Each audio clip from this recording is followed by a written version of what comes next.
في مكان في الكوكب بيبلع الطيارات والمراكب كأنهم مكانوش، اسمه مثلث برمودا. بس اللي محدش بيقوله، هل فعلا المكان ده ملعون ولا فيه سر تاني؟ تخيل كده تكون طاير في السما الزرقاء، كل حاجة ماشية تمام، وفجأة البوصلة تعطل، اللاسلكي يخربش، وكل الأجهزة تطفي كأنك دخلت عالم تاني. المكان ده اسمه مثلث برمودا، بس العلماء بيسموه مثلث شيطان. ليه؟ لأنه اتلخبط فيه كل قوانين الطبيعة، ومفيش تفسير واحد مثبت لحد النهاردة. المنطقة دي بين ميامي في فلوريدا وبورتوريكو وجزر البهاما، وبتغطي حوالي 1.5 مليون ميل مربع، يعني أكبر من مصر كلها تقريبا. لكن الغريبة، أكتر من 100 طيارة و1000 سفينة اختفوا هناك، حرفيا اتبخروا. مفيش جثث، مفيش حطام، مفيش حتى إشارة استغاثة. فاكرين طيارة الرحلة 19؟ كانت 5 طيارات أمريكية حربية في تدريب روتيني سنة 1945. فجأة قائدهم قال في اللاسلكي: أنا مش عارف إحنا فين، كل حاجة حواليا بيضة، البوصلة باظت. وبعدها سكوت.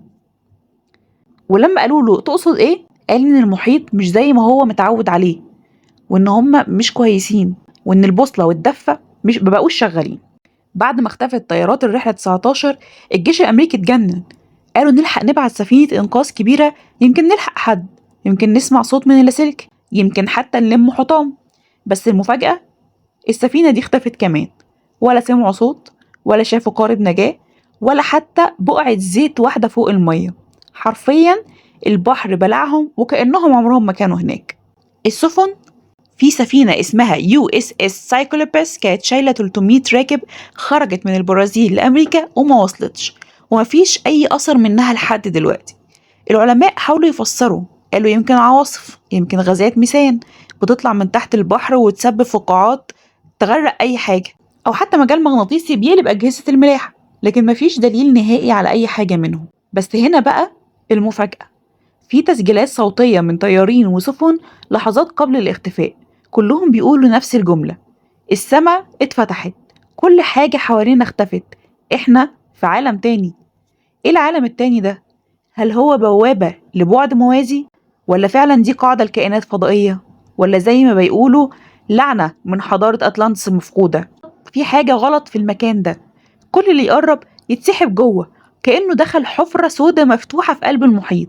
بس السؤال، هل الموضوع ده جديد؟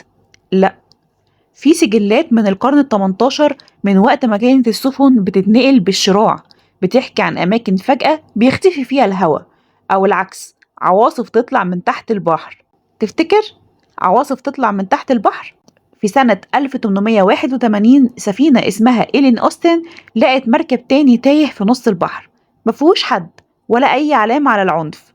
الطاقم قرر يسحبوه للمينا، بس أول ما ربطوه وبدأوا يسحبوه المركب التاني اختفى. بعدها بكام ساعة ظهر تاني، بس المرة دي فاضي تماما، والطاقم اللي كان عليه اتبخروا. يا ترى ايه اللي بيحصل هناك؟ ناس قالت جاذبية الأرض بتتشوه في المنطقة دي، ناس تانية قالت دي بوابة زمنية اللي يدخلها يروح عصر تاني أو كوكب تاني، وفي علماء قالوا احنا بنبالغ، كل الحكاية طقس متقلب وحوادث ملهاش تفسير. بس يا ترى لو كانت حوادث، ليه ما حصلتش بالكم ده في أي مكان تاني على الكوكب؟ اللي بيحصل في مثلث برمودا مش طبيعي، ومش مجرد صدفة. العلماء قعدوا سنين يحاولوا يفسروا ايه اللي بيحصل في مثلث برمودا، بس كل ما يقربوا من الحقيقة يلاقوا لغز أكبر مستنيهم. في فرضيات كتير اتقالت، أولهم غاز الميثان. بيقولوا إن في فقاعات ضخمة بتطلع من قاع المحيط، ولما بتطلع بسرعة بتقلب أي سفينة فوقها وتغرقها في لحظات، من غير ما حتى ما تلحق تبعت إشارة استغاثة. بس لما جم يختبروا النظرية دي، اكتشفوا إن الغاز لوحده مش كفاية عشان يشرح اختفاء الطيارات. فرضية تانية قالت إن في تشوش مغناطيسي بيخلي البوصلات تهيس، وأجهزة الملاحة تطلع قراءات غلط، يعني ممكن الطيار يكون فاكر نفسه رايح شمال وهو طالع جنوب المحيط. بس المشكلة، البوصلات ما بتتلخبطش كده إلا لو في قوة ضخمة بتلعب في المجال المغناطيسي للأرض. طب إيه هو المصدر؟ في ناس بتقول السر في حضارة أتلانتس المفقودة، وبيقولوا إنها كانت حضارة متقدمة علميا جدا ووقعت تحت المية، والمكان اللي وقعت فيه هو مثلث برمودا. بيقولوا التكنولوجيا بتاعتهم لسه شغالة تحت البحر، أجهزة قوية بتبعت موجات وتشوش على الطيارات والسفن. وأكتر من كده، في أقمار صناعية أمريكية سجلت موجات غريبة خارجة من تحت البحر في منطقة المثلث ولا ليها تفسير طبيعي. المكان ده مش مجرد بحر، ده بوابة لحاجة أعمق. في فرضيات تانية اتقالت أغرب بكتير. في اللي قال دي بوابة زمنية أي حد يعدي منها يروح عصر تاني، وفي اللي قال دي قاعدة كائنات فضائية تحت البحر بيخطفوا البشر ويجربوا عليهم، وفي اللي قال ده مكان فيه خلل في قوانين الفيزياء نفسها، الزمن بيمشي بشكل مختلف والجاذبية بتتلخبط كأنك دخلت بعد تاني. كل اللي بيحاول يقرب بيختفي، لكن رغم كده لسه في سفن وطائرات بتمر من هناك وبتعدي عادي. يعني هل في توقيتات معينة؟ هل في بوابة بتتفتح وتتقفل؟ ولا في سر أعمق لسه محدش قدر يوصله؟ الناس بتسأل ليه محدش حاول يستكشف القاع هناك، والإجابة حاولوا، لكن كل البعثات اللي حاولت تغوص في أعماق المثلث الأجهزة بتفشل، الإشارات بتقطع، والغواصين بيرجعوا مصدومين أو ما بيرجعوش خالص.